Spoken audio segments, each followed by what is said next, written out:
Hello दोस्तों, नमस्कार, जय हिंद। आप सभी का स्वागत है देहरादून स्टडी पॉइंट पे और मैं हूं दोस्तों मोहित सिंह रावत। तो यहाँ पे दोस्तों Uttarakhand police, Uttarakhand forest guard, Uttarakhand लेखपाल पटवारी, बंदी रक्षक सभी के लिए सबसे इंपॉर्टेंट प्रश्नों की सीरीज दोस्तों अजय रावत सर की यहाँ पे जो बुक है उसका यहाँ पे पार्ट 3 है और पेज नंबर दोस्तों 100 से लेकर पेज नंबर 140 तक हम यहाँ पे डिटेल के साथ डिस्कस करने वाले हैं। तो बहुत ही हेल्पफुल दोस्तों आपको ये मिलने वाली है।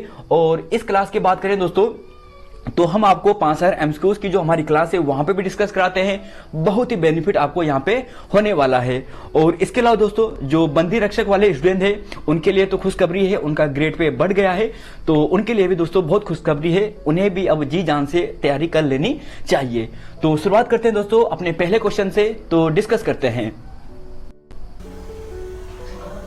तो क्वेश्चन 1 है दोस्तों, यहाँ पे पहला पूछा है कि जो गढ़वाल वर्णन पुस्तक है उसके लेखक कौन है, ये आपको बताना है। तो बताइए दोस्तों इसका सही आंसर क्या होगा। तो जी हाँ दोस्तों, इसका अगर सही आंसर की बात करें तो जो हरिकृष्ण रतूड़ी जी हैं वह बिल्कुल इसका सही आंसर है। हरिकृष्ण रतूड़ी जी ने जो गढ़वाल वर्णन पुस्तक है यह इन्होंने लिखी है। अजय रावत सर की बुक से हम डिस्कस करा रहे हैं तो बहुत इंपॉर्टेंट है। और हरिकृष्ण रतूड़ी जी की बात करें तो इनकी और भी सारी पुस्तकें हैं। जैसे बात करें तो इन्होंने लिखा था गढ़वाल का इतिहास, है ना, गढ़वाल का इतिहास। तो गढ़वाल का इतिहास ये तो काफी प्रसिद्ध पुस्तक है। इसकी तो आपको जो तिथि है कि यह कब लिखी थी यह भी आपको बताना है। तो गढ़वाल का इतिहास हरिकृष्ण रतूड़ी जी की है। और बाकी दोस्तों यहाँ पे जो अन्य ऑप्शन है ना, जैसे सबसे पहले बात करते हैं कबीर देवराज की। तो कबीर देवराज की एक बहुत ही इंपॉर्टेंट पुस्तक है और उस पुस्तक का नाम है दोस्तों वह है गढ़वाल राज्य वंशावली। क्या नाम है? गढ़वाल राज्य वंशावली। तो गढ़वाल राज्य वंशावली किसकी पुस्तक है? यह जो पुस्तक है यह पुस्तक है कबीर देवराज की। और यहीं पर दोस्तों जो आपको दिखाई दे रहे हैं बाल कृष्ण भट्ट जी, इनकी भी एक बहुत इंपॉर्टेंट पुस्तक है और यह भी आपको याद करनी है। और इस पुस्तक का नाम क्या है? गढ़वाल जाति प्रकाश। क्या है? गढ़वाल जाति प्रकाश। तो काफी इंपॉर्टेंट पुस्तक है दोस्तों और बहुत ही इंपॉर्टेंट पुस्तक है। इनमें से एक पुस्तक आपको पूछा जाएगा। अब जरा यहाँ पे बात करते हैं राहुल संकटयान की। तो देखिए राहुल संकटयान जी की बात करते हैं तो ये हमारे यूकेएसएससी का जो हिंदी का सिलेबस है ना वहां पर भी दिया गया है। तो राहुल संकटयान जी के बारे में आपको बहुत सी बातें मालूम होनी चाहिए। जैसे कौन सी बातें? देखिए एक तो लिखा है हिमालय परिचय। हिमालय परिचय जो पुस्तक है दोस्तों वह किसने लिखी है? वह पुस्तक लिखी है राहुल संकटयान जी ने। और इसी के अतिरिक्त दोस्तों जो काफी इंपॉर्टेंट पुस्तक है इसके अतिरिक्त वह आपको ध्यान रखना है दोस्तों, उस पुस्तक का नाम क्या है? उस पुस्तक का नाम है दोस्तों वो आपको ध्यान रखना है मध्य एशिया का इतिहास। क्या है? मध्य एशिया। तो मध्य एशिया का इतिहास, मध्य एशिया का इतिहास। तो यह भी जो पुस्तक है दोस्तों यह पुस्तक भी किसने लिखी है? राहुल संकटयान जी ने लिखी है। और यहीं पर अगर जन्म की बात करें, देखिए दोस्तों राहुल संकटयान जी बहुत इंपॉर्टेंट है। एक तो पहले उत्तराखंड में पूछा जाएगा, दूसरी बात आपको उत्तराखंड हिस्ट्री में पूछा जाएगा और तीसरी बात अगर यहां भी नहीं पूछा गया तो आपको हिंदी के सिलेबस में आपको पूछा जाएगा। तो तीनों तरफ से आपको यहां पे पूछा जा सकता है। तो राहुल संकटयान जी की बात करें, देखिए राहुल संकटयान जी का जन्म की बात करें तो 1893 में हुआ था। मदहा ग्राम आजमगढ़ में हुआ था, उत्तर प्रदेश में हुआ था। इनकी कहानियां हैं जो काफी प्रसिद्ध है, यानी कहानी इनकी पूछी जाती है। और कहानी इनकी कौन कौन सी है? देखिए कहानी की बात करते हैं दोस्तों, एक है कनेला की कथा। क्या नाम है? कनेला की कथा। तो कनेला की कथा किसकी है? इन्हीं की है, राहुल संकटयान जी की। तो कनेला की कथा किसने लिखी है? राहुल संकटयान जी ने लिखी है। और यहीं पर दोस्तों बात करें कुछ और भी है, जैसे बात करें सतमी के बच्चे। तो सतमी के बच्चे जो पुस्तक है यह भी किसने लिखी है? यह भी राहुल संकटयान जी ने लिखी है और यह कथा है। इसके अलावा वोल्गा से गंगा हो गया, वोल्गा से गंगा। तो यह पुस्तक भी दोस्तों राहुल संकटयान जी की है, यानी यह जो कहानी है राहुल संकटयान जी की है। तो इन फैक्ट को दोस्तों ध्यान रखना, पूछा जाएगा हिंदी में, नहीं तो फिर आपको उत्तराखंड में आपको पूछा जाएगा। तो बहुत इंपॉर्टेंट है। अब बात करते हैं अगले क्वेश्चन पे। और इसके अलावा दोस्तों एक चीज और भी ध्यान रख सकते हो, जो राहुल संकटयान जी है उन्होंने जो वीर चंद्र सिंह गढ़वाली जी है उनकी जीवनी लिखी है। तो जीवनी किसकी लिखी है? तो जीवनी लिखी है वीर चंद्र सिंह गढ़वाली जी की, वीर चंद्र सिंह गढ़वाली। तो बहुत इंपॉर्टेंट फैक्ट है कि वीर चंद्र सिंह गढ़वाली जी की जीवनी किसने लिखी है? तो यह लिखी है राहुल संकटयान जी ने। तो बहुत इंपॉर्टेंट प्रश्न है दोस्तों। और इसके अलावा एक चीज और भी ध्यान रख सकते हो कि इनका बचपन का नाम, देखिए बचपन का नाम अगर आपको पूछा जाए तो केदारनाथ पांडे था, केदारनाथ नाथ, केदारनाथ पांडे इनका बचपन का नाम था। बहुत इंपॉर्टेंट फैक्ट है। और इसके अलावा दोस्तों और भी चीजें आप ध्यान रख सकते हो कि जैसे कि बात करें इन्हें महापंडित कहा जाता है। क्या कहा जाता है? महापंडित। यानी महापंडित किसे कहा जाता है? राव संगतायन जी को कहा जाता है। और मेरी जीवन यात्रा क्या है? मेरी जीवन यात्रा, मेरी जीवन यात्रा, यह क्या है? यह इनकी आत्मकथा है। क्या है? आत्मकथा है। तो देखिए दोस्तों लगभग 15-16 फैक्ट यहाँ पे हो चुके हैं। बहुत इंपॉर्टेंट है, एक एक फैक्ट एग्जाम में आने लायक है, तो इन सभी फैक्ट को अभी याद करिए। अब बात करते हैं क्वेश्चन नंबर 2 पे। तो देखिए क्वेश्चन नंबर 2 है और पूछा है कि अजय पाल का किस स्थान पर पद्मासन की मुद्रा में हमें चित्र प्राप्त हुआ है? तो बताइए दोस्तों इसका सही आंसर क्या होगा? श्रीनगर, चांदपुरगढ़, देवलगढ़ या फिर टिहरी? तो क्या इसका सही आंसर होगा? तो इसका आंसर क्या होगा दोस्तों? बताइए जरा कि श्रीनगर हो गया, चांदपुरगढ़ हो गया, देवलगढ़ हो गया या फिर टिहरी? तो इसका सही आंसर क्या होगा क्वेश्चन नंबर 2 का? तो जी हाँ दोस्तों, इसका जो सही आंसर है वह है देवलगढ़।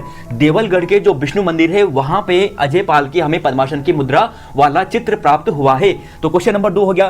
क्वेश्चन नंबर 3 है कि मानवोदय काव्य में कवि भरत ने किसकी तुलना कृष्ण से, युधिष्ठिर से और इसके अलावा कुबेर आदि से की है? तो किसने की है? यानी मानवोदय काव्य में की है, कवि भरत ने की है। तो किससे की है? यानी किसकी की है? फतेह शाह की, मान शाह की, अजय पाल की या फिर सहज पाल की? तो इसका आंसर सही क्या होगा? तो बताइए दोस्तों इसका सही आंसर क्या होगा? क्वेश्चन नंबर 3 पे वीडियो को पॉज करना और पॉज करने के बाद नीचे क्या करना, कमेंट बॉक्स में इसका आंसर लिखना। मानवोदय काव्य और इसके नीचे आगे या फिर जो भी आप आंसर लिखोगे जरूर लिखना। तो बताइए दोस्तों क्वेश्चन नंबर 3 का राइट आंसर क्या होगा? तो जी हाँ दोस्तों, अजय पाल बिल्कुल सही है। मानवोदय काव्य में जो यहाँ पे जो कवि भरत है उन्होंने कृष्ण, युधिष्ठिर, कुबेर आदि से तुलना की है अजय पाल की। फिर है यहाँ पे क्वेश्चन नंबर 4 कि गोरखनाथ का सन्यासी, गोरखनाथ पंथ है यहाँ पे एक्चुअली, गोरखनाथ पंथ। तो गोरखनाथ पंथ का एक सन्यासी है सतनाथ या फिर सत्यनाथ। इनका निवास स्थल कहां पर है? तो बताइए दोस्तों इनका निवास स्थल कहां पर है? टिहरी में, चांदपुरगढ़ में, बधानगढ़ में या फिर देवलगढ़ में? तो कहां पे इसका सही आंसर होगा? तो जी हां दोस्तों, देवलगढ़ इसका बिल्कुल सही है। अब देखिए दोस्तों यहां पे अजय पाल से कुछ इंपॉर्टेंट फैक्ट देख लीजिए जो बार बार एग्जाम में पूछे जाते हैं। तो सबसे पहले कल की क्लास में ही हमने आपको डिस्कस कराया था, इनके पिताजी का नाम क्या था? इनके पिताजी का नाम था दोस्तों आनंद पाल द्वितीय, जो 36वें राजा थे। 37वें राजा स्वयं अजय पाल हुए और यहीं पर उनके बाद जो गद्दी पर बैठे उनका नाम क्या था? कल्याण शाह, जो 38वां राजा था। तो बहुत इंपॉर्टेंट है। इसके समकालीन शासक की बात करें तो सिकंदर लोधी और कीर्तिचंद वगैरह थे। कार्यकाल की बात करते हैं तो देखिए कार्यकाल की बात करें तो तिथि अलग अलग है, लेकिन जो अगर आपको यहाँ पे ध्यान रखना है दोस्तों, यहाँ पे यह है कि सूची के अनुसार 1446 संवत है, यानी 1379 है, यानी 89 है। तो यह भी आपको ध्यान रखना है। अब देखिए दोस्तों यहाँ पे जो काफी इंपॉर्टेंट है कि देवलगढ़ राजधानी यानी बनाई थी 1512 में और श्रीनगर जो राजधानी स्थानांतरित की है दोस्तों वो 1517 में की है। कब की है? 1517 में। अभी यूकेएससी ने जो ग्राम विकास अधिकारी का एग्जाम हुआ था वहां पे यह प्रश्न पूछा था और पहली बार में तो आयु ने इसका आंसर 1515 माना था, लेकिन जो फाइनल आंसर की आई ना दोस्तों उसमें इसका आंसर चेंज कर दिया और 15 यानी आंसर ये क्वेश्चन क्या कर दिया? डिलीट कर दिया।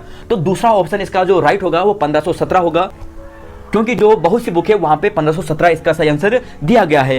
अब देखिए दोस्तों यहाँ पे बात करते हैं, जैसे देघाट की संधि हुई थी तो देघाट का युद्ध भी हुआ था, जो जिसे हम बधानगढ़ का युद्ध भी कहते हैं 1491 में, और यह कीर्तिचंद और अजय पाल के बीच में हुआ था।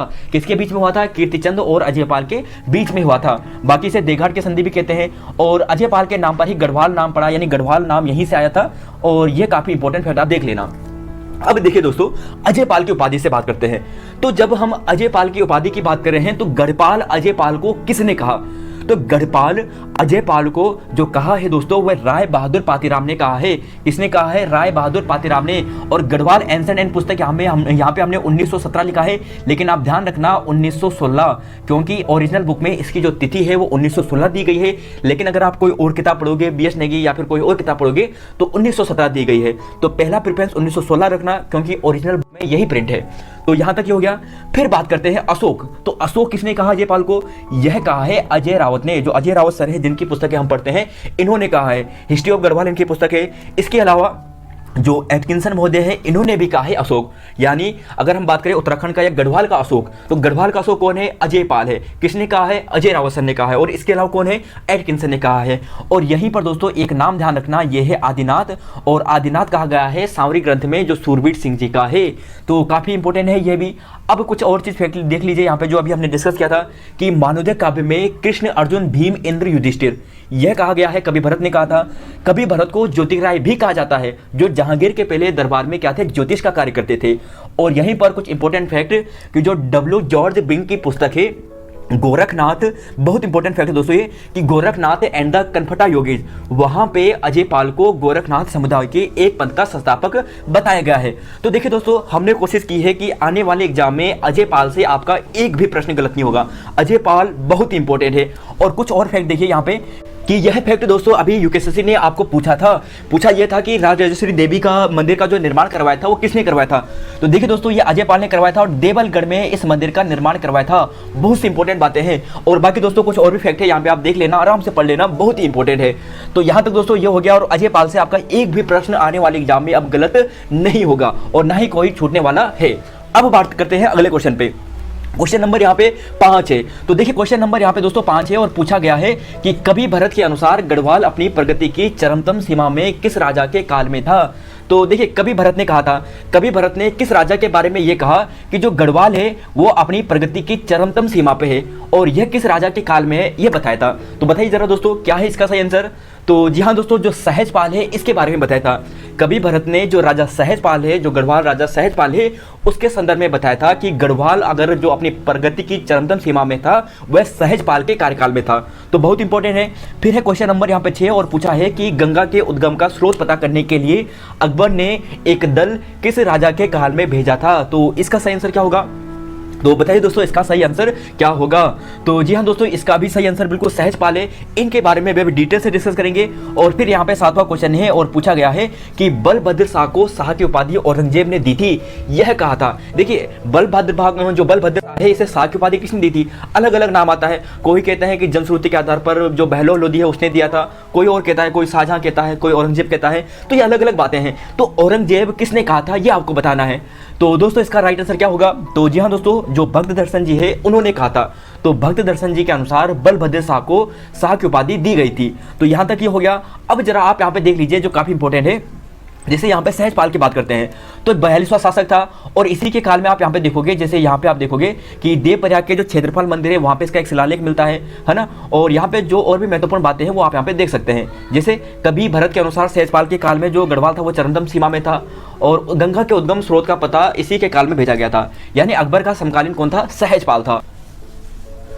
तो सहजपाल से दोस्तों इतनी बातें हैं और जो आपको आने वाले एग्जाम में पूछी जा सकती है। और यहीं पर अगर हम बलभद्र शाह की बात करें तो बलभद्र शाह भी इंपॉर्टेंट है, 43वां शासक है। और देखिए शाह की उपाधि किसने दी थी। परंपरागत रूप से जो शाह की उपाधि यानी शुरू हुई थी वो बलभद्र शाह से हुई थी, क्योंकि इससे पहले जो कल्याण शाह था उसकी भी थी, लेकिन परंपरागत रूप से जो शाह की उपाधि शुरू हुई थी वो बलभद्र शाह के काल में हुई थी। अब देखिए जनश्रुति के आधार पर जो शाह की उपाधि दी थी वो बहलोल लोधी ने दी थी।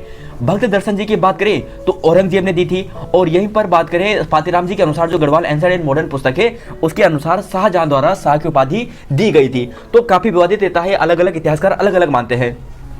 फिर देखिए यहाँ पे ग्वालदम की बात करते हैं। ग्वालदम का युद्ध काफी प्रसिद्ध है और इस युद्ध की बात करें तो शिव प्रसाद डबराल जी के अनुसार ये 1591 में हुआ था। और यहीं पर दोस्तों अगर वाल्टन की बात करें तो वाल्टन इस तिथि को 1581 बताते हैं। और ग्वालदम युद्ध बहुत प्रसिद्ध है जो बलभद्र शाह और रुद्रचंद के बीच में हुआ था। तो ग्वालदम के बहुत सारे युद्ध हुए और उस ग्वालदम के युद्ध में जो एक हुआ था 1591 या फिर 1581 में, वो बलभद्र शाह और रुद्रचंद के बीच में हुआ था। और इस युद्ध में जो पुरुषोत्तम पंत है जो रुद्रचंद का सेनापति था वो मारा गया था।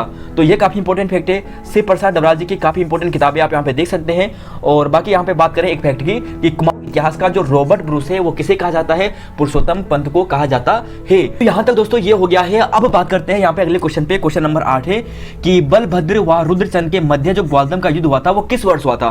और साथ में यह भी लिख दिया है कि शिव प्रसाद डबराल जी के अनुसार, क्योंकि अभी हमने देखा था जो 1581 है वो किसके अनुसार है, वह है जो वाल्टन है उसके अनुसार है। लेकिन जो 1581 है 1591 है वो शिव प्रसाद डबराल जी के अनुसार है। रुद्रचंद के बीच में हुआ था और किसके बीच में, बलभद्र शाह के बीच में। पुरुषोत्तम पंत जो सेनापति था रुद्रचंद का वो मारा गया था, है ना। तो काफी इंपॉर्टेंट है।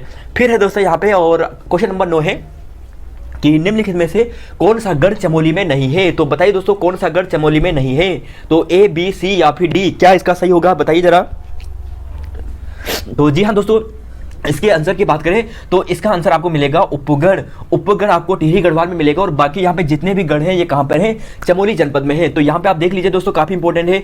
और उपगढ़ की बात करें तो उपगढ़ काफी इंपॉर्टेंट है दोस्तों। यहाँ का जो जो गढ़पति था उसका नाम क्या था, उसका नाम था कुप्पू चौहान, जिसके बारे में कहा जाता है कि वह कहता था कि मैं पशुओं में सिंह हूं और पक्षियों में गरुड़ हूं। पक्षियों में क्या हूं, गरुड़ हूं, और पशुओं में मैं क्या हूं, सिंह हूं। तो यह कथन किसका था, काफी इंपॉर्टेंट था। अब बात करते हैं दोस्तों अगले क्वेश्चन पे। और अगला क्वेश्चन है यहाँ पे कि वाल्टन द्वारा ब्रिटिश गढ़वाल गजेटियर का प्रकाशन किस वर्ष किया गया। तो बताइए दोस्तों। और यह प्रश्न यूकेएसएससी ने आपको पूछा था। यूकेएसएससी ने यह प्रश्न अभी जो ग्राम विकास अधिकारी का हुआ था या फिर कनिष्ठ सहायक एग्जाम का हुआ था वहां पे पूछा गया था। तो वाल्टन द्वारा ब्रिटिश गढ़वाल गजेटियर का प्रकाशन किस वर्ष किया गया। जबकि दोस्तों अगर आप परीक्षा वाणी में जाओगे तो 1912 आपको दिखेगी, लेकिन इसकी जो सही तिथि है ये 1910 है। तो ध्यान रख लेना 1910 बिल्कुल सही है। और वाल्टन की और कौन कौन सी पुस्तकें हैं, देखिए ब्रिटिश गढ़वाल आपने देखा और इसकी तिथि आप देखोगे 1910। यहां पे अगर आप देखोगे अल्मोड़ा गजेटियर की तो अल्मोड़ा गजेटियर 1911। और यहीं पर अगर बात करें देहरादून गजेटियर की तो देहरादून गजेटियर की जो तिथि है दोस्तों यह भी आपको 1911 ही मिलेगी। कि सुदर्शन शाह द्वारा जो सभासार ग्रंथ की रचना की गई थी वो किस वर्ष की गई थी। तो देखिए सुदर्शन शाह द्वारा सभासार ग्रंथ की रचना की थी, सभी जानते हैं किस वर्ष की गई थी दोस्तों, यह बहुत इंपॉर्टेंट है। तो इसका सही आंसर क्या होगा, तो बताइए दोस्तों इसका सही आंसर क्या होगा। तो जी हां दोस्तों, अगर इसके सही आंसर की बात करें ना तो ऑप्शन नंबर जो आपको सी दिखाई दे रहा है 1828 बिल्कुल सही है। और सभासार ग्रंथ दोस्तों बात करें तो बहुत इंपॉर्टेंट है। मूल भाषा क्या है, ब्रज भाषा में लिखा गया है, ब्रज भाषा में लिखा गया है। खंड कितने हैं, 7 खंड हैं। कितने खंड हैं इसके, 7 खंड है। ब्रज भाषा में लिखा गया है, सुदर्शन शाह द्वारा लिखा गया है। और सूरत कवि के नाम से लिखा गया है, सूरत कवि। तो सूरत कवि के नाम से लिखा गया है ना, सुदर्शन शाह ने लिखा है। और इसकी बात करें लिखा कब गया था तो 1828 ईस्वी में लिखा गया था। तो यह इंपॉर्टेंट है दोस्तों, बहुत इंपॉर्टेंट है। क्वेश्चन नंबर यहां पे 12 की बात करते हैं। देखिए दोस्तों तिथियों में थोड़ा विवादित जरूर होता है, तो वैसे तो 100% सही है, लेकिन अगर कोई बहुत से स्टूडेंट ऐसे कह सकते हैं कि ये तिथि ये है, ये तिथि ये है, विवादित होने की स्थिति में तो एक बार नीचे आप कमेंट बॉक्स को जरूर चेक कर लीजिए। अगर कोई आंसर पिन कराया गएगा तो इसका मतलब वहां पे थोड़ा सुधार किया गया है। वैसे तो 99% से भी ज्यादा जो हमारे चांसेस होंगे वो एक्यूरेट रहेगा। तो फिर भी दोस्तों क्योंकि उत्तराखंड की किताबें हैं, उत्तराखंड के प्रश्न हैं, विवाद इसमें होना स्वाभाविक ही है। तो फिलहाल यहां पे क्वेश्चन नंबर 12 की बात करते हैं। विकेट सूची के अनुसार कनकपाल की मृत्यु किस संवत में हुई थी। अब ध्यान रखिए दोस्तों ये संवत पूछा है, ईस्वी नहीं पूछा है। तो संवत की बात करें तो किस संवत की बात कीजिए, तो बताइए जरा विकेट सूची के अनुसार जो कनकपाल की मृत्यु किस संवत में हुई थी। तो जी हां दोस्तों ये हुई थी 756 में। कब हुई थी, 756 इसका बिल्कुल सही है। कनकपाल की मृत्यु हुई थी 756, क्योंकि यह पहला राजा था, पंवार वंश का ये शासक था, आदि पुरुष था पंवार वंश का, है ना। तो इसलिए इसकी जो तिथि है वो बिल्कुल ध्यान रखनी पड़ेगी। और बहुत से इतिहासकार मानते हैं कि 888 ईस्वी में गद्दी पर बैठा था। तो यहां तक तो दोस्तों ये हो गया क्वेश्चन नंबर 11। क्वेश्चन नंबर 12 अगले क्वेश्चन की बात करते हैं। तो अगला क्वेश्चन दोस्तों क्वेश्चन नंबर 13 है और पूछा है कि कनकपाल के बाद गद्दी पर बैठने वाले जो राजा हैं उनका सही कर्म क्या है। तो बताइए दोस्तों कनकपाल के बाद गद्दी पर बैठने वाले राजाओं का सही कर्म क्या है। पदुपाल, श्यामपाल, अभिगतपाल, श्यामपाल, पदुपाल, अभिगतपाल, अभिगत पदुपाल, श्यामपाल, श्यामपाल, अभिगत पदुपाल। तो बताइए दोस्तों कौन सा सही है, आपको कर्म बताना है कि ये सही है। यानी कनकपाल के बाद ये बैठा, फिर उसके बाद ये बैठा, उसके बाद फिर ये बैठा। बहुत इंपॉर्टेंट है दोस्तों, डी प्रश्न यूकेएसएससी ऐसा ही पूछेगा, उनका कर्म आपको पूछेगा। तो शुरुआत के 4 याद होने चाहिए और बाद के जो कुछ इंपॉर्टेंट राजा हैं उनके बारे में भी हम आपको इसी वीडियो में याद करवाएंगे। तो कनकपाल के बाद गद्दी पर जो बैठने वाले दोस्तों जो राजा थे, तो सबसे पहले आपको ध्यान रखना दोस्तों कनकपाल हो गया, फिर उसके बाद बैठा कनक श्याम, यानी कनक के बाद बैठा श्यामपाल। तो कनक हो गया, कनक के बाद श्यामपाल हो गया, फिर यहां पे पदुपाल और फिर यहां पे अभिगतपाल। तो श्याम, पदु, अभिगत। तो पहले जो यहां पे 4 राजा हैं दोस्तों आपको मिल गए होंगे, कनकपाल, कनक, श्याम, पदु, अभिगत। तो पहले 4 राजा ये है, इनका कर्म हो गया। फिर यहां पे क्वेश्चन नंबर यहां पे 14 पूछा है कि अजय पाल के बाद गद्दी पर बैठने वाला शासक कौन था। बताइए जरा अजय पाल के बाद गद्दी पर कौन बैठा था। तो जी हां दोस्तों अगर इसके राइट आंसर की बात करें तो अजय पाल के बाद जो गद्दी पर बैठा था ना उसका नाम था कल्याण शाह। क्या नाम था, कल्याण शाह। और एक चीज देखिए दोस्तों, बहुत बोला जाता है कि जो शाह की उपाधि ली थी वो बलभद्र शाह ने ली थी, लेकिन कल्याण शाह की भी आपको शाह की उपाधि मिलती है जो बलभद्र शाह से भी पहले था। तो खैर ये प्रश्न में विवादित है। तो कल्याण शाह इसका बिल्कुल सही है। अजय पाल के बाद जो गद्दी पर बैठा हुआ कौन था, कल्याण शाह था। अब देखिए दोस्तों, अजय पाल के पिता का नाम था आनंद पाल सेकंड। क्या नाम था? आनंद पाल सेकंड। और अजय पाल की बात करें दोस्तों, तो अजय पाल को आपको ध्यान रखना है, जो काफी इंपॉर्टेंट है। अजय पाल था 37वां राजा। कौन से नंबर का राजा था? 37वां राजा था। तो अजय पाल तो हो गया 37वां राजा। इसका मतलब जो आनंद पाल द्वितीय, जो इसके पिताजी थे, वो कौन से थे? ये 36वें शासक थे, है ना। और यहीं पर कल्याण शाह की बात करें तो ये 38वां शासक था, 38वां शासक था। तो बहुत ही इंपॉर्टेंट प्रश्न है और इनका कर्म भी आपको ध्यान रखना है। जो 36 कौन सा हो गया? आनंद पाल सेकंड। 38 कौन हो गया? कल्याण शाह। और 37वां शासक अजय पाल, तो आप सभी जानते ही हैं। तो क्वेश्चन नंबर 14 भी हो गया। फिर बात करते हैं अगले क्वेश्चन पे, और यह क्वेश्चन भी बहुत ही इंपॉर्टेंट प्रश्न है। तो देखिए दोस्तों, अब हम जब अजय रावत सर की बुक को पढ़ रहे हैं ना, तो हमने आपको लगभग पहले 11 क्लासेस दे दी है, उसके अलावा एक पेपर भी करवाया था, और उसके बाद हम आगे बढ़ रहे हैं। तो अजय रावत सर की बुक को हमने यहां तक कंप्लीट कर दिया है। तो यहां से आगे बढ़ रहे हैं हम, गढ़वाल पावर से पहुंच चुके हैं। तो पूछा है कि विकेट सूची के अनुसार सर्वाधिक और सबसे कम किस पावर शासक का काल था? कल नहीं था, काल था। तो इसका आंसर क्या होगा दोस्तों? तो देखिए, सबसे ज्यादा जो जिसने राज किया, कुमाऊं के बारे में पूछा गया था। अभी हाल ही में जो एग्जाम हुआ था ना वीडियो वाला, तो वहां पे पूछा गया था कि कौन सा चंद शासक सबसे अधिक समय तक राज किया था।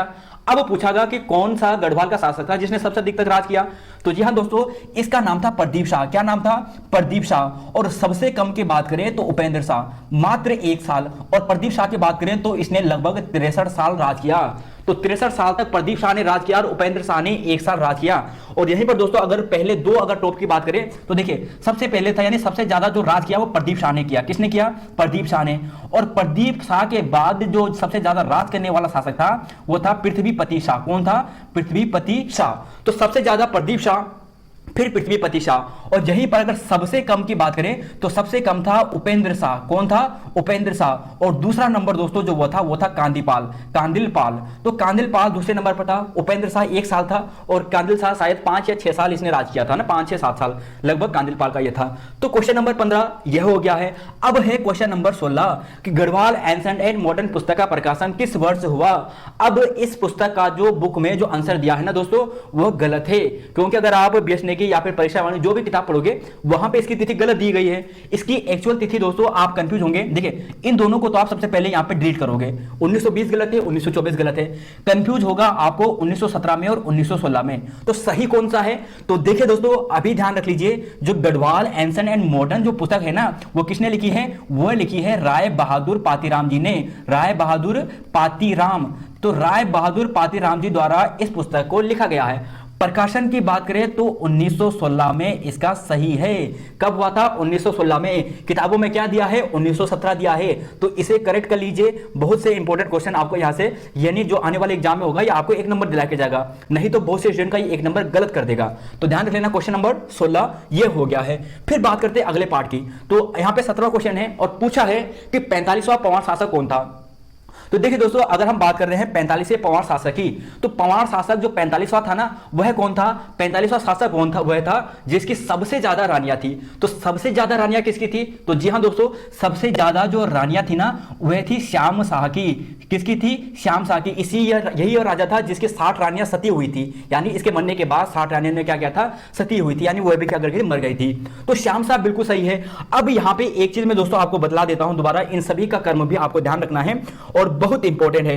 तो देखिए दोस्तों, सबसे पहले तो आप यहां पे देखिए, मान शाह, श्याम शाह, महिपत शाह, पृथ्वीपति शाह। तो देखिए, अगर हम बात करें यहां पे श्याम शाह की, तो श्याम शाह तो हो गया 45वां शासक। तो मान शाह कौन सा है? तो बता सकता है कोई मान शाह कौन सा है? तो बताइए दोस्तों, मान शाह कौन से कर्म का शासक है? बताइए जरा, कोई अगर बता सकता है कि मान शाह कौन से कर्म का शासक है? तो देखिए, मान शाह दोस्तों यह था 44वां राजा। मानसा था 44वां शासक। मानसा कौन से कर्म का था? देखिए, मानसा दोस्तों यह था 44वां शासक। तो 44वां शासक मानसा। 45वां शासक कौन हो गया? श्याम शाह। और महिपत शाह की बात करें दोस्तों, तो महिपत शाह जो शासक था वो था 46वां। कौन सा था? 46वां शासक था। तो 44, 45, 46 हो गया दोस्तों। 44, 45, 46। देखो, 44 हो गया मानसा, मानसा के बाद श्याम शाह 45वां, श्याम शाह के बाद महिपत शाह जो 46वां है और बहुत इंपॉर्टेंट है। और बलभद्र की बात करें तो बताइए जरा कौन सा था बलभद्र का? तो देखिए, बलभद्र की बात करें तो ये 43वां शासक था। देखिए, सबसे पहले आया बलभद्र, बलभद्र के बाद मानसा, मानसा के बाद श्याम शाह, श्याम शाह के बाद महिपत शाह। तो दोस्तों इन्हें आपको याद करना है। और एक ट्रिक में दोस्तों आपको यहां पे थोड़ा याद करवा देता हूं, वैसे भी काफी इंपॉर्टेंट है।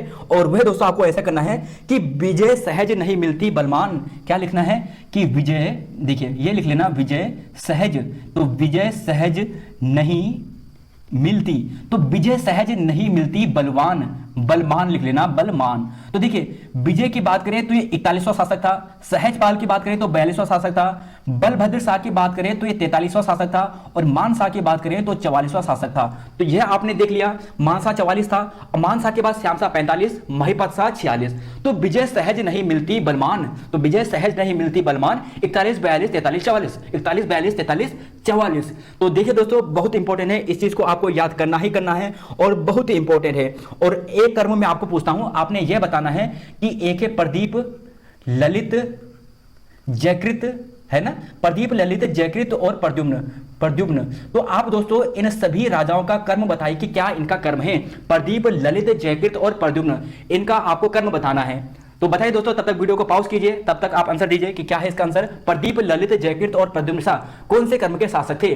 तो फिलहाल आप क्वेश्चन नंबर 18 की बात करते हैं कि प्रद्युम्न शाह कौन सा कर्म का शासक था, तो आपको इसका आंसर मिल जाएगा। अब देखिए प्रद्युम्न शाह की बात करते हैं दोस्तों, तो प्रद्युम्न शाह था 54वां शासक। जो 54वां शासक है वह कौन था, प्रद्युम्न शाह। कौन था, प्रद्युम्न शाह। तो प्रद्युम्न शाह 54 हो गया, तो 53 कौन सा हो गया, 53 हो गया जयकृत शाह, जयकृत शाह। और फिर अगर हम 52 की बात करें तो 52 कौन सा हो गया, ललित शाह हो गया, ललित शाह हो गया। और उससे पहले कौन था, यानी अगर हम 51 की बात करें तो दोस्तों 51 में कौन था, 51 था प्रदीप शाह। कौन था, प्रदीप शाह। और 50 की बात करें तो 50 था उपेंद्र शाह। कौन था, उपेंद्र शाह। तो देखिए दोस्तों उपेंद्र शाह सबसे कम साल था, सबसे कम साल तक रहा, तो 50वां शासक था उपेंद्र शाह। उपेंद्र के बाद प्रदीप, फिर ललित जयकृत और प्रद्युम्न शाह। 51 52 53 54 यानी यहां तक हो गया। और 55वें शासक हेतु यूकेएससी ने पूछ भी लिया है, कौन था, सुदर्शन शाह था। कौन था, सुदर्शन शाह था। तो दोस्तों यहां तक ये हो गया क्वेश्चन नंबर 18। और आई होप आपको यह बहुत इंपॉर्टेंट लग भी रहे होंगे क्योंकि इंपॉर्टेंट है। क्वेश्चन है 19, the glory that was Gujjar, इस पुस्तक के लेखक कौन है। तो बताइए जरा इस आंसर क्या होगा कि the glory that was Gujjar, the glory that was Gujjar, इस पुस्तक के लेखक कौन है। तो जी हां दोस्तों, इस पुस्तक के जो लेखक है ना वह है ऑप्शन नंबर 1 कन्हैयालाल माणिकलाल मुंशी। कौन है, कन्हैयालाल माणिकलाल मुंशी। बहुत इंपॉर्टेंट प्रश्न है दोस्तों। और यहीं पर दोस्तों अगर बात करें उमाशंकर सतीश जी की, तो इनकी पुस्तक का नाम था अ लिंग्विस्टिक स्टडी ऑफ जौनसारी। यहां पे लिख लेता दोस्तों, आप भी लिख लीजिए अ लिंग्विस्टिक, यहां पे लिख लेता a linguistic study of Jaunsari. Linguistic study of जो जौनसारी थी दोस्तों, वह किसकी पुस्तक थी, वो इन्हीं की थी, उमाशंकर सतीश जी की। और यहीं पर गंगादत्त उप्रेती की बात करें तो गंगादत्त उप्रेती की भी बहुत इंपॉर्टेंट पुस्तक है, और उस पुस्तक का नाम है hill dialects of the Kumaon division. क्या नाम है, हिल डायलेक्ट्स। यहां पे लिख लेता दोस्तों hill dialects, hill dialects, hill dialects, hill dialects of the Kumaon division. तो कुमाऊं डिवीजन ये पुस्तक किसकी है, इसे अभी याद करो, अगर अभी तक आपको याद नहीं है तो बहुत इंपॉर्टेंट है दोस्तों, यहां पे याद कीजिए। तो देखिए लिंग्विस्टिक स्टडी ऑफ जौनसारी ये लिखी उमाशंकर सतीश ने। Hill dialects of the Kumaon division यह पुस्तक लिखी है गंगादत्त उप्रेती ने। और यहीं पर मदन चंद्र भट्ट जी की बात करें ना तो इन्होंने लिखा है हिमालय का इतिहास। क्या लिखा है, हिमालय का इतिहास। तो हिमालय का इतिहास किसने लिखा है, मदन चंद्र भट्ट जी ने लिखा है। तो क्वेश्चन नंबर 19 ये हो गया। अब है क्वेश्चन नंबर यहाँ पे 20 और पूछा है कि किस मंदिर की निर्माण शैली गुजरात और राजस्थान की सोलंकी मंदिर जैसी है। तो बताइए दोस्तों इसमें से सही आंसर क्या होगा। तो जी हाँ दोस्तों, इसका सही आंसर है वह ऑप्शन नंबर सी यानी आदिबद्री। तो आदिबद्री बिल्कुल सही आंसर है। तो क्वेश्चन नंबर 20 ये हो गया। तो बताइए जरा, अब है क्वेश्चन नंबर 11, तो इसका सही आंसर क्या होगा। तो बताइए क्वेश्चन नंबर 11 का सही आंसर क्या होगा। तो हाँ दोस्तों, अगर अभी तक आपने वीडियो को लाइक नहीं किया है और चैनल को सब्सक्राइब नहीं किया है तो please like and subscribe Dehradun study point. तो बताइए क्वेश्चन नंबर 11 का क्या है, स्टोरी ऑफ डी मोगर पुस्तक के लेखक कौन है। तो कौन है दोस्तों, बहुत इंपॉर्टेंट प्रश्न है। खाकी खां, डॉक्टर कानूनगो, निकोलस मनुची या फिर राम गोपाल जी। तो कौन है इसके सही आंसर, तो बताइए। और राम गोपाल जी से संबंधित एक प्रश्न हमने आपको दिया था कम्युनिटी टेब में कल परसों, शायद आपको याद होगा दोस्तों। और वह प्रश्न क्या था, वह प्रश्न था इंडो चाइना तिब्बत जो ट्रायंगल जो बुक है वो किसने लिखी थी, राम गोपाल वर्मा जी ने लिखी थी। तो यानी ऑप्शन नंबर डी तो इसका गलत हो गया है। अब बताइए इन तीनों में से कौन सा सही होगा। तो क्वेश्चन नंबर 11 का क्या होगा, तो बताइए जरा बताइए। तो जी हाँ दोस्तों, इसका सही आंसर क्या है? निकोलस मनुची इसका बिल्कुल सही आंसर है। तो स्टोरियो डी मोगोर जो पुस्तक लिखी है दोस्तों, वो किसने लिखी है? वो निकोलस मनुची जी ने लिखी है। अब क्वेश्चन नंबर 12 का आंसर दीजिए कि खलीतुल्लाह के नेतृत्व में मुगलों ने गढ़वाल पर आक्रमण कब किया? तो बताइए जरा, गढ़वाल पर आक्रमण इन्होंने कब किया था? 1836 में किया था, 1663 में किया था, सॉरी 1636, 1663, 1655 या फिर 1642? तो कब किया था? इसका आंसर आप बताइए। तो जी हाँ दोस्तों, इसका सही आंसर क्या होगा? तो बताइए इसका सही आंसर क्या होगा? तो बताइए दोस्तों। तो जी हाँ दोस्तों, इसका सही आंसर आपको मिलेगा 1655। 1655 में इन्होंने आक्रमण किया था दोबारा। जब पहली बार आक्रमण किया था नवाजत खां के उसमें, तो वो तो हार गए थे। फिर उसके बदला लेने के लिए 1655 में इन्होंने दोबारा आक्रमण किया खलीतुल्लाह के नेतृत्व में। अब है क्वेश्चन नंबर 13 और इसका आंसर बताइए। देखिए, सुलेमान सिकोह ने किस पांच शासक के यहां शरण ली थी और इसका सही आंसर क्या है? तो देखिए दोस्तों, इसका सही आंसर आपको मिलेगा पृथ्वीपति शाह, यानी ऑप्शन नंबर जो डी है ये बिल्कुल सही है। अब इन्हीं प्रश्नों को दोस्तों यहां पे अब हम इसे डिटेल से पढ़ने की कोशिश करते हैं। तो सबसे पहले यहां पे देखिए पृथ्वीपति शाह के बारे में। देखिए, पृथ्वीपति शाह की बात करें तो 1640 से लेकर 1664 तक इसका कार्यकाल था, ठीक है। और यहीं पर बात करें दोस्तों, तो पृथ्वीपति शाह की जो संरक्षिका थी उनका नाम क्या था? उनका नाम आपको क्या दिखाई दे रहा है? उनका नाम दोस्तों आपको यहां पे दिखाई दे रहा है रानी कर्णावती। तो रानी कर्णावती कौन है? पृथ्वीपति शाह की संरक्षिका है। खलीतुल्लाह ने आक्रमण किया था 1655 में। खलीतुल्लाह ने कब आक्रमण किया? पृथ्वीपति शाह के ही काल में किया और 1655 में किया था। और यहीं पर दोस्तों एक चीज देखोगे कि इसके पुत्र का नाम मेदिनी शाह था जिसने विश्वासघात किया था, और पौत्र की बात करें तो पौत्र का नाम क्या था? फतेह शाह था। अब देखिए, श्रीनगर से राजगढ़ी इसने एक राजधानी बनाई थी, यानी इसकी दो राजधानी थी। एक राजगढ़ी भी थी, यानी जो आपको उत्तरकाशी जनपद में मिलेगा, है ना, बड़कोट के आसपास, और पृथ्वीपुर नगर की स्थापना भी इसने की थी। इसी के काल में दोस्तों, यानी जब सुलेमान सिकोह ने इसके जब पृथ्वीपति शाह था, तो सुलेमान सिकोह ने इसी के काल में यहाँ पे शरण ली थी। और उसी के साथ यह व्यक्ति भी आया था, रामदास और हरिदास। और रामदास के बाद उसकी जो पीढ़ी आई, हरिदास, यानी हीरालाल, मंगतराम, फिर मोलाराम, तो इसी क्रम में आई थी। बाकी दोस्तों यहाँ पे कुछ और भी बातें थी, जैसे मुगल काल में कुछ यहाँ पे घटनाएं चल रही थी, इसे आप देख लेना। वैसे तो इंपॉर्टेंट बात है यहाँ पे दोस्तों यह है, जो ये तीनों युद्ध है, धर्मत का युद्ध, सामूगढ़ का युद्ध और देवराई का युद्ध, अक्सर पूछा जाता है कि सामूगढ़ का युद्ध किसके बीच में हुआ था, धर्मत का युद्ध किसके बीच में हुआ था, देवराई का युद्ध किसके बीच में हुआ था। बहुत इंपॉर्टेंट प्रश्न है दोस्तों ये, और इंपॉर्टेंट इसलिए दोस्तों क्योंकि इस प्रश्न की बात करें तो यह प्रश्न हिस्ट्री में बार बार पूछा जाता है। देखिए, धर्मत का युद्ध अप्रैल 1658 में हुआ था। औरंगजेब और किसके बीच में हुआ था? बताइए जरा दोस्तों, किसके बीच में हुआ था? तो जी हाँ दोस्तों, दारा सिकोह के बीच में हुआ था।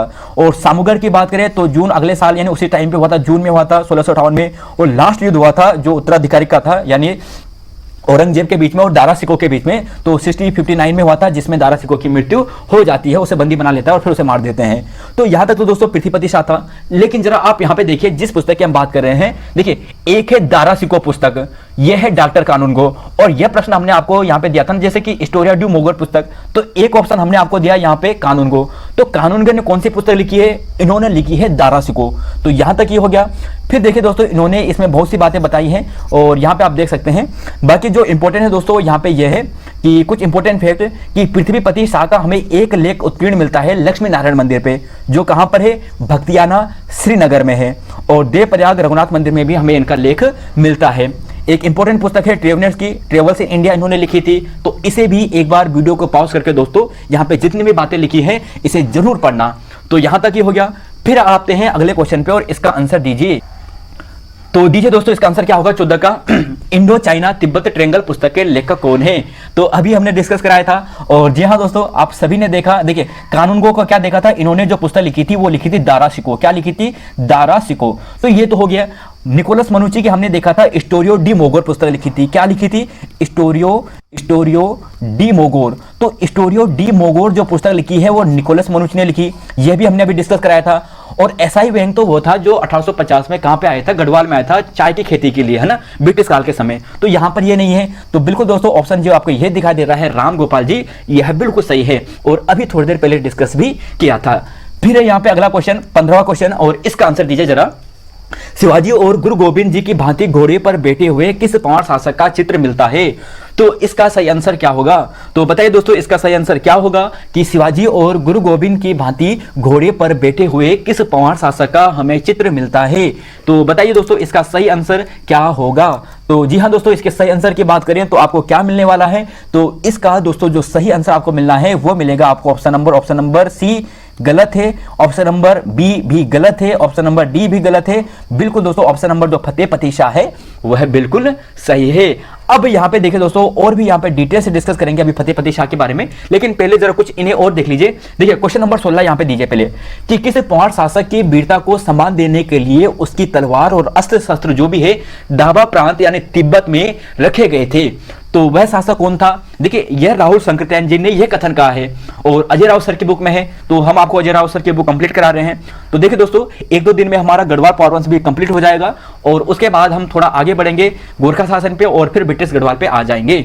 तो बताइए जरा इसका आंसर क्या है कि किस पावर शासक की वीरता को सम्मान देने के लिए उसकी तलवार, अस्त्र व आदि जो भी है दाबा प्रांत में रखे गए थे यानी वर्तमान में होंगे या नहीं होंगे इसका पता नहीं, लेकिन रखे गए थे।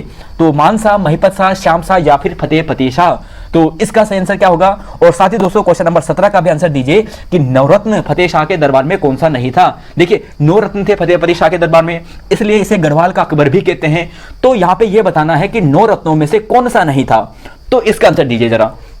तो जी हाँ दोस्तों, सबसे पहले तो आपको दिखाई दे रहा है यहाँ पे जो फतेह पति शाह है यह बिल्कुल सही है, यानी वीरता के सम्मान देने के लिए फतेह पति शाह के लिए तलवार जो अस्त्र वगैरह है वो दाबा प्रांत में रखे गए थे। और यहीं पर नवरत्न की बात करें तो श्रीधरन आपको मिलेगा। श्रीधरन कोई भी यहाँ पे नवरत्न नहीं था, बाकी सुरेशानंद, बाष्पानंद, खेतराम ये सभी क्या थे? ये सभी नवरत्न थे। अब यहां पे देखिए और इसे डिटेल से पढ़िए दोस्तों। देखिए ध्यान से पढ़ना दोस्तों, एक प्रश्न फतेह पति शाह से एग्जाम में फॉरेस्ट गार्ड में आपको पूछा जा सकता है। तो देखिए सबसे पहले तो यहां पे देखते हैं, देखिए 9 रत्न की बात कर रहे हैं, तो 9 रत्न कौन है? हरिदत्त थपलियाल, हरिदत्त नोटियाल, 2 हो गए, हरिदत्त थपलियाल, हरिदत्त नोटियाल। फिर यहां पे सुरेशानंद बरतवाल और शशिधर डंगवाल, सुरेशानंद बरथवाल, शशिधर डंगवाल। देखिए एक बार आपको नाम याद करना है, अपनी नोटबुक में लिखना है और कुछ समय तक निश्चित ही आपको याद रहेगा और एग्जाम में फिर एलिमिनेट करके आप अपना आंसर, राइट आंसर पहुंच सकते हैं। तो हरिदत्त थपलियाल, हरिदत्त नोटियाल, सुरेशानंद बरतवाल, शशिधर डंगवाल, और फिर यहां पे देखिए खेतराम हो गया और रुद्रदत्त हो गया। फिर यहां पे सहदेव चंदोला, बाष्पानंद और कीर्तिराम। तो यह सभी जो 9 रत्न थे ये किसके दरबार में थे? फतेह पति शाह के दरबार में थे। और राहुल संकृत्यायन जी ने क्या लिखा है? राहुल संकृत्यायन जी ने यह कथन लिखा है जो हमने आपको अभी प्रश्न में पूछा था कि अस्त्र शस्त्र दाबा प्रांत में रखे गए हैं। दरबारी कवि आप यहाँ पे देख सकते हैं। और एक चीज जो हमने सबसे पहले प्रश्न पूछा था कि फतेह शाह का हमें शिवाजी और गुरु गोविंद जी के समान घोड़े में बैठा हुआ एक चित्र प्राप्त होता है, जिसमें फतेह पति शाह की जो एज है वो कितनी बताई गई है? 33 वर्ष बताई गई है। और दोस्तों जो सबसे इंपॉर्टेंट है वो यहाँ पे ये देखिए कि फतेह पति शाह की जो संरक्षिका थी उनका नाम क्या था? रानी कटोची था। तो यहां तक तो ये हो गया। अब जरा और देखिए, देखिए इंपॉर्टेंट बुक आती है फतेह पति शाह से, और इस पेज को दोस्तों वेरी वेरी इंपॉर्टेंट करना, बहुत इंपॉर्टेंट करना। एक प्रश्न इस पेज से पूछे जाने की प्रबल संभावना है, तो प्रबल संभावना है तो समझ आइए दोस्तों, याद होना ही होना चाहिए। देखिए G.R. विलियम्स ने क्या लिखा है? मेमोयर्स ऑफ देहरादून की पुस्तक लिखी है। क्या लिखी है? मेमोयर्स ऑफ जो देहरादून पुस्तक है वह किसने लिखी है? G.R. विलियम्स ने लिखी है। और यहीं पर इन्होंने बताया था कि उन्होंने फतेहपुर नगर की स्थापना की थी और सहारनपुर पे आक्रमण किया था। ये हो गया। फिर है यहाँ पे विचित्र नाटक, और यह नाटक किसने लिखा है? यह नाटक गुरु गोविंद सिंह जी ने लिखा है, और इसमें भंगाड़ी के युद्ध का वर्णन है जो 1688 ईस्वी के आसपास हुआ था, या 1688 ईस्वी में हुआ था। तो दूसरा ये हो गया। फिर यहाँ पे देखिए दोस्तों, यह है मतीराम, और मतीराम की पुस्तक है वृत्त कौमुदी। क्या है? वृत्त कौमुदी। और वृत्त कौमुदी इंपॉर्टेंट दोस्तों यहाँ पे इसलिए है कि इसमें यह बताया गया है कि गढ़वाल का स्वर्ण काल किसका काल था? फतेह पति शाह का काल था। यानी तो देखिए मतीराम जी के अनुसार वृत्त कौमुदी में गढ़वाल का स्वर्णकाल किसके काल को कहा गया? फतेह पति शाह को कहा गया, है ना। तो यहां तक ये हो गया। अब यहां पे देखिए दोस्तों, यहां पर है रतन कवि, और रतन कवि की बात करें, इन्हें क्षेमराज भी कहते हैं। इन्होंने फतेह शाह लिखा था, या फिर फतेह पति शाह जो ग्रंथ है उन्होंने ये लिखा था। और यहाँ पे क्या बताया इन्होंने कि दूर अतीत के इतिहास में स्वर्णयुग मानो पुनः गढ़वाल में साकार हो उठा, और इतनी शांति सुरक्षा है कि लोग घरों में ताले भी नहीं लगाते। तो घरे में ताले नहीं लगाते, ये रतन कवि ने कहा था, क्षेमराज ने कहा था। जटाशंकर की बात करें तो जटाशंकर फतेह पति शाह ने यानी फतेह शाह कर्ण ग्रंथ लिखा था, और रामचंद्र गढ़वाल फतेह शाह यशोवर्धन और सुखदेव मिश्रा की बात करें तो वृत्त विचार। तो यह जो पुस्तक है दोस्तों बहुत इंपॉर्टेंट है, इसे अभी अपनी कॉपी में नोट डाउन जरूर करें अगर आपको अभी तक यह याद नहीं है। तो यहां तक और फैक्ट हो गए, और अन्य इंपॉर्टेंट फैक्ट यहां पे आप देख लीजिए दोस्तों कि जैसे यह प्रश्न तो यूपीएससी कई बार आपको पूछ चुका है यहां पे कि देखिए कि 7वें गुरु हरराय के पुत्र जो रामराय जी थे वो गढ़वाल में आए थे फतेहपति शाह के काल में, और 3 ग्राम खुड़बड़ा, राजपुर और चामासारी यह ग्राम क्या दिए थे, दान दिए थे। तो यहां तक तो ये हो गया। फिर है फतेहपति शाह ने अष्टकोण मुद्रा का जो रजत मुद्रा है वह भी उत्कीर्ण करवाया था। फतेहपति शाह के काल में बधानगढ़ पर आक्रमण किया था किसने, ज्ञानचंद ने, और नंदा देवी की स्वर्ण प्रतिमा भी यह ले गया था। दुधौली का युद्ध ज्ञानचंद और फतेहपति शाह के बीच में हुआ था, 1703 में हुआ था या फिर 1705 में, इसमें थोड़ा विवाद रहता है, फिर भी फैक्ट याद कर सकते हैं। तो यहां तक तो दोस्तों ये हो चुका है। अब है यहां पे क्वेश्चन नंबर 18 और इसका आंसर दीजिए कि फतेहपति शाह के बाद पंवार शासक कौन बना। तो बताइए दोस्तों फतेहपति शाह के बाद पंवार शासक कौन बना, प्रदीप शाह, उपेंद्र शाह, जयकृत शाह या फिर श्याम शाह। तो इसका सही आंसर क्या होगा, तो बताइए दोस्तों इसका सही आंसर क्या होगा, तो जरा बताइए। तो जी हाँ दोस्तों अगर हम यहाँ पे बात करें इसके सही आंसर की, तो इसका जो सही आंसर मिलेगा फतेहपति शाह के बाद जो शासक बना वह बना था उपेंद्र शाह। कौन बना है, उपेंद्र शाह इसके बाद शासक बना, 50वां यह शासक था। कौन सा ग्राम प्रदीप शाह द्वारा सिख गुरु को दान नहीं दिया गया, तो बताइए जरा कौन सा वाला था। तो जी हाँ दोस्तों यहाँ पे अगर बात करें तो यह राजपुर नहीं था, क्योंकि राजपुर अभी हमने देखा यह तो फतेहपति शाह ने दान किया था। फतेहपति शाह के बाद जब बाद में यानी उपेंद्र शाह बेटा, फिर यहाँ पे प्रदीप शाह बेटा, तो प्रदीप शाह ने भी दान दिए थे और उसने 4 ग्राम दान दिए थे, और उन 4 ग्राम के नाम क्या थे यह भी हम आपको आगे डिस्कस कराएंगे। और क्वेश्चन नंबर 20 है यहाँ पे कि प्रदीप शाह की संरक्षिका का नाम क्या था। तो बताइए जरा प्रदीप शाह की संरक्षिका का नाम क्या था। तो जी हाँ दोस्तों ये था कनक देवी, और बहुत ही इंपॉर्टेंट प्रश्न है। अब यहाँ पे देख लीजिए प्रदीप शाह के बारे में। तो देखिए दोस्तों प्रदीप शाह की बात करें तो सबसे पहले बात करें तो संरक्षिका की बात करें तो कनक देवी है। कटोची आपने पढ़ा था फतेहपति शाह की था, है ना। तो इन फैक्ट को दोस्तों ध्यान रखना, कौन किसकी संरक्षिका थी, कौन किसकी संरक्षिका नहीं थी। तो यहाँ पर ये हो गया उपेंद्र शाह 50वां शासक था, प्रदीप शाह की बात करें तो 51वां शासक था। और एक चीज ध्यान रखना दोस्तों कि इसके दरबार में मेधा शास्त्री, जो मेधा शास्त्री है वह नामक विद्वान था जिसने रामायण प्रदीप की रचना की है। रामायण प्रदीप की रचना किसने की है, मेधा शास्त्री ने की है। किसके दरबार में था, इसी के दरबार में था, प्रदीप शाह के दरबार में था। पंच भाई कठेत गढ़ी इसी काल में हुई थी। और प्रदीप शाह की बात करें तो प्रदीप शाह सबसे लंबे समय तक शासन करने वाला शासक भी था। और इसी के समकालीन जो चंद शासक की बात करें तो कल्याण चंद चतुर्थ था, दीप चंद था, अजीत चंद था, ये सभी क्या थे, इसके समकालीन थे। सबसे इंपॉर्टेंट यहाँ पे कुमाऊं का आक्रमण हुआ था, गढ़वाल पर भी इसी के समय आक्रमण हुआ था रुहेलों का।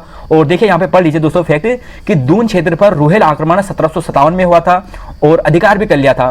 वो किसने आक्रमण किया था, नजीम खान के द्वारा किया गया था। फिर जब यहाँ पे कल्याण चंद चतुर्थ के बीच में और रुहेल के बीच में लड़ाई हुई थी यानी अली मोहम्मद के नेतृत्व में, तो 1743-1744 यानी पूछा जाता है कि रुहेल आक्रमण कुमाऊं पे कब हुआ था, तो 1743 और 1744 में हुआ था। तो इस युद्ध में प्रदीप शाह ने कल्याण चंद चतुर्थ की मदद की थी और 3 लाख रुपए क्या दिए थे, सहायता दी थी।